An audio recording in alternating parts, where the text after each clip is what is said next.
Hear me out. So, last weekend we had the Prime card. We had KSI versus Tommy Fury, and we had Logan versus Dylan Dennis. Now, I did want to analyze a little bit of all the little fights. A quick analyzation, right? Because I don't want to show all the fights, and then plus, I think I had like 2 videos out and they got blocked by DAZN. I clipped out a bit. I think they might be going back up soon, but they did get clipped due to copyright infringement, supposedly, which it said it was something that I wasn't. But anyways, that's a whole different story, right? So we had the actual undercard, right? So let me analyze, or let me give my take on what the actual thing was, right? So we had all the fights leading up to the main event, which I want to talk about a little bit, each one. We had the tag team match with Nick Lamau and Alex Wasabi versus Pineda and B-Dave. This was the tag team match.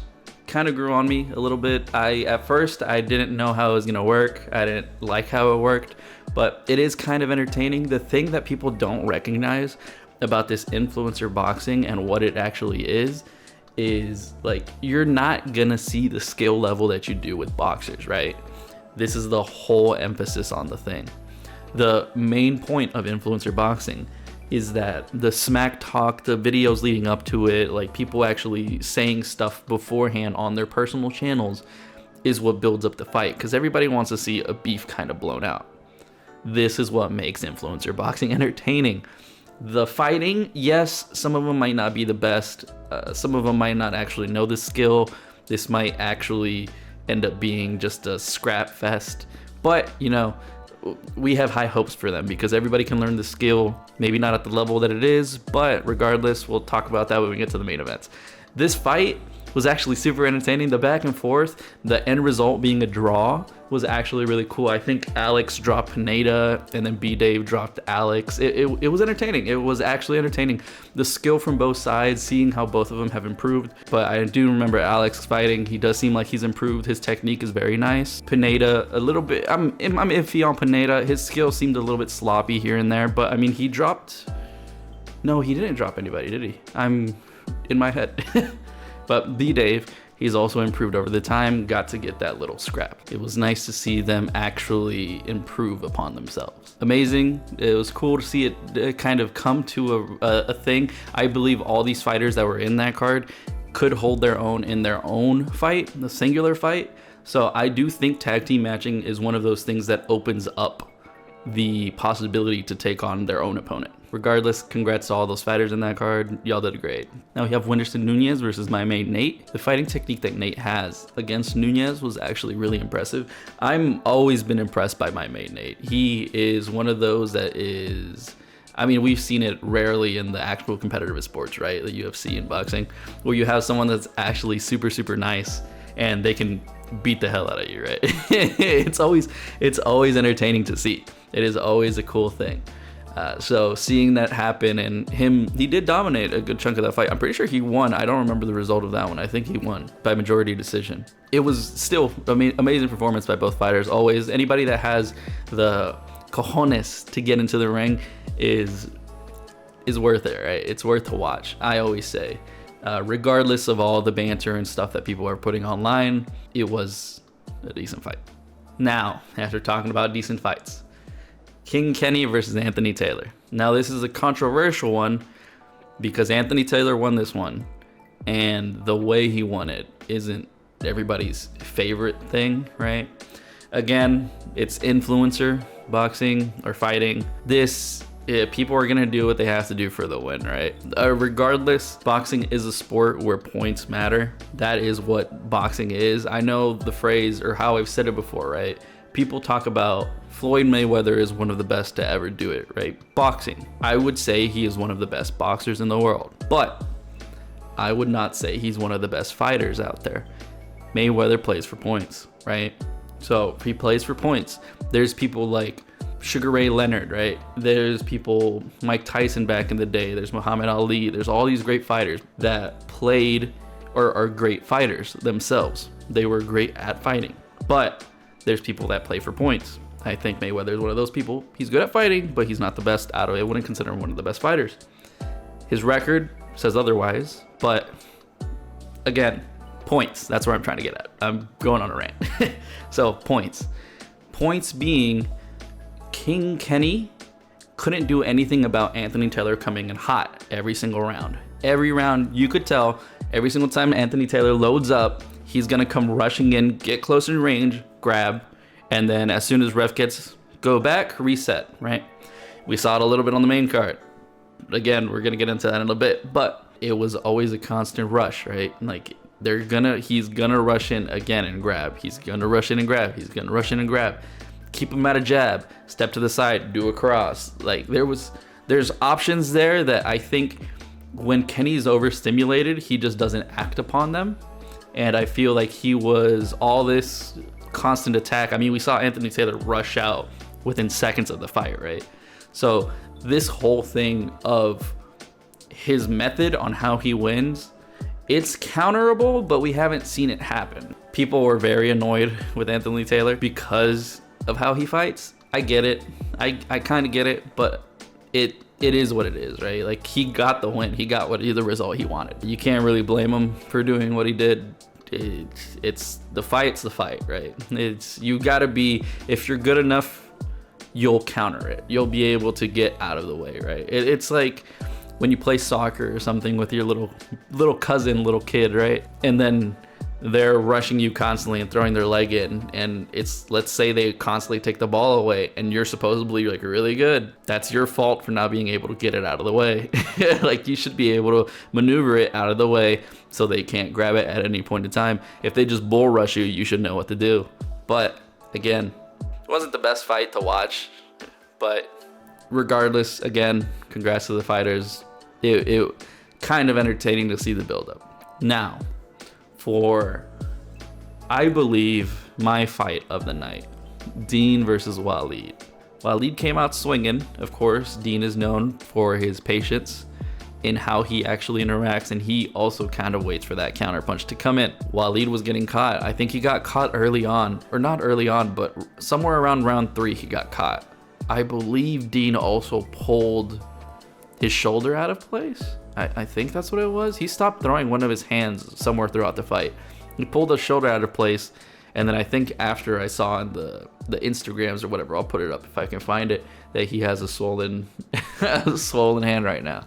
So that being said, the back and forth between them, even though this time Waleed didn't drop Dean, I believe he stumbled them a little bit somewhere in the fight. It was kind of dominated by Dean this time around. Regardless, it was entertaining to see the warrior spirit that Waleed had. Amazing fight by both fighters. Waleed's still young, he can still learn a lot. So I'm excited to possibly see a trilogy from that after he grows a little bit. Dean, congrats again for that amazing performance. It was cool to see a warrior spirit from both fighters. But I think that was my fight of the night. Now, Salt Papi versus Slim. I also tried to predict all of them, and I think I got almost every single one wrong. Like, the worst possible scenario of my opinion on things. I knew logically a lot of the people I said were gonna win weren't gonna win, but opinion-wise, I know what the results ended up being. A little bit disappointing, but regardless. Salt Papi versus Slim. Love these two fighters. Love the way Salt fights. Slim has that crazy record too, so I knew it was gonna be a hard fight starting. And we kind of seen Salt diminish a little bit in the later rounds, and even more so now that he lost all that weight, right? I thought we might see him diminish, and I think we kind of did, or that cockiness kind of caught him while he was throwing. And Slim's known for his great counterpunching, so nothing to take away from that. But he got caught, and you can be the best fighter in the world. All you need is one, right? You only need to get caught once, and you're gone. And we saw that. We saw Salt going in on Slim on the ropes, and Slim calculating, got that bang right on the nose, stumbled Salt. He saw it, immediately lunged in, another one, bam, and down goes Salt, right? He couldn't recover. There was 10 seconds left in the round, the ref called it off. Amazing fight. It was actually really entertaining. I'm in between Dean and Salt for that performance of the night, but regardless, amazing undercards for this fight. That being said, the main events. The main events, dog, I was expecting so much more from them. The whole build up and the whole Twitter beef and people saying that Legacy, you know, KSI, everything was entertaining. It was really cool. It was nice to see the whole banter back and forth, celebrities being split in between who was gonna win what fight. You know, it was cool. It was nice to see. Now we get into Logan and Dylan. The disappointing factor of this one, although again, props to them for getting the ring, the disappointing thing was Dylan threw like a total of 6 punches throughout the entire round, all the rounds, I mean, and Logan was loading up his shots on most of that time, and he couldn't knock out the punching bag. So that was kind of sad to see, because Dylan was just standing there. I mean, he could have split the guard, he could have cracked them right in between, something, right? If you're loading up punches, and it kind of seems like Logan doesn't have that power in his punches, or at least not the technique that you would want, because when he starts kind of just waving back and forth like that, I feel like you can't load a punch in when you're just cracking your waist back and forth. It should come from the legs and you should twist into it, right? And I feel off of the, I don't know if it was anger, emotion, or anything of that sort, but seeing him kind of load up punches and Dylan just being able to withstand it, it's kind of disappointing. I kind of wanted to see a knockout in that fight, but it is what it is. Dylan wanted to go jiu-jitsu and everything in the middle of the fight, and the ending of that was kind of like, come on guys. Dylan, you agreed to a boxing match. I don't know why you're trying to fight MMA, right? Like, if you're all gonna fight MMA, do it again later. I get it, it's his like thing. That's like me jumping on COD and then complaining about how I'll beat the guy that just beat me in League of Legends. So it's not the same, man. But kind of disappointing end to that fight too. The whole smack on the ground and the kick up from Dylan and the whole security rushing. Just disappointing in of itself for the fight.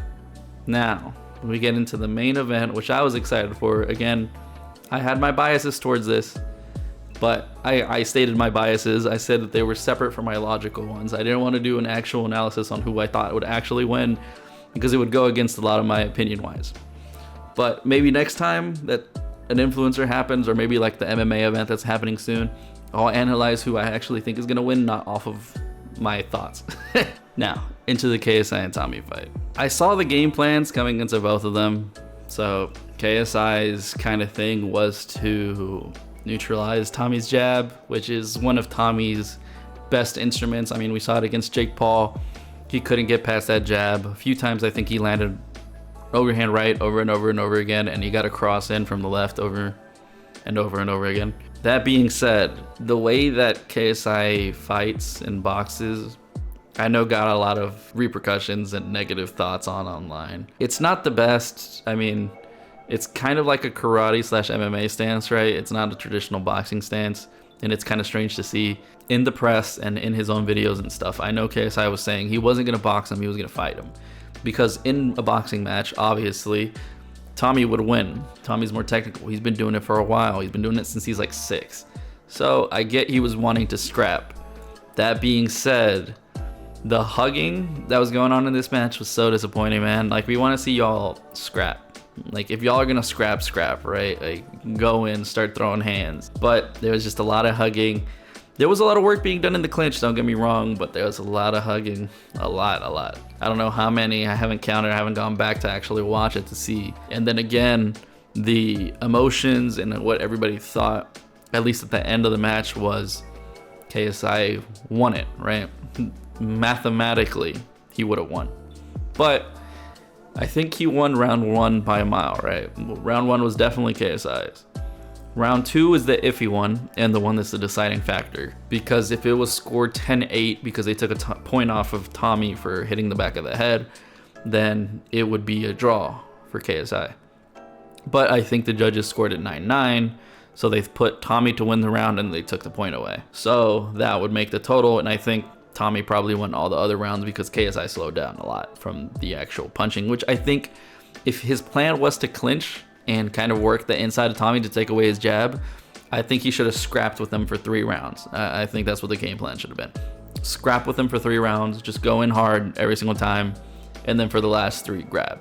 And then there might have been a little bit less complaints, but again, it is what it is. It's kind of hard to do anything different that people are gonna like. Someone's not gonna like what anybody says, right? Like even now, where the decision or what people think is actually the rightful winner, KSI's community thinking it's KSI, and some of the professional people thinking it's Tommy. Regardless, I think they did it in a recently I saw on Twitter that he tried to see if it would get overturned, and now it's from split decision to unanimous. So took a bigger L there. That's tragic. But again, I wanted KSI to win, but seeing how it actually played out and like the professional stats of how it goes, and how boxing usually ends up being, I can tell why Tommy won. I think it was too close of a fight to actually decide one. I think if anything it was a draw, but it was like I can't be mad with whoever they decided was the win, to be fair, because it was that close of a fight. It would be granted for either one. Now, that being said, I think we finally have to get KSI versus Jake Paul. We have to stop stalling for this. I don't know why both of them are stalling. That's the one we want to see. I know he says that it's the end game and this is like the whole thing, but we want to see Jake Paul versus KSI. If anything, or what people are saying, is that KSI, because it was so continuous, or because it was so close, that KSI did better than Jake Paul and all these things, right? Jake Paul's was kind of like definitely a loss, and KSI's was kind of iffy because of the different. It was hard to tell because of all the clinching, right? Jake Paul actually stood and kind of fought or boxed with Tommy. So both of them have their benefits, both of them have their negatives. All the fighters that got in that card and came in, congrats. The winners, congrats. The ones who hold the belts now. Entertaining stuff, man. I enjoy watching all the influencer boxing, all the Misfits, everything that's on there. All the tourneys and stuff that influencers have. I'm always really excited to see what names they pop in there and who it actually ends up being. Again, kind of entertaining. I know people were complaining about the main events and things like that. I know prelims were kind of entertaining. I missed a lot of the prelims, that's why I'm not talking about them. Regardless of the result, I know everybody can say that at least it was cool seeing, you know, KSI walk out to that Lamborghini at first, getting, was it Giggs? Getting him out there to perform. Having like two performers come out to Many Men, which seems like it's a curse, but again, whatever. Dylan's banter throughout like the press and all the Twitter beef way before the actual fights. It was all entertaining, man. Like that's what we like influencer boxing for. Now, I'm excited for the rest and for the future to see what the champions do and the competitors and how better they become. I am excited to see what the future of this holds. Obviously, professional MMA and boxing is a whole nother thing.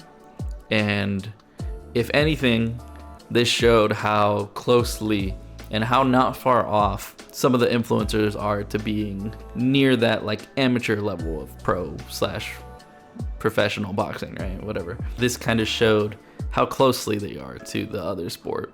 Maybe not as close as we expected because of the results, but they're close, right? Like maybe with more hard work, more time and stuff. But it was cool. It was nice to see. Anyways, thank you guys for watching. I appreciate all of you. And yeah, thank you. Peace.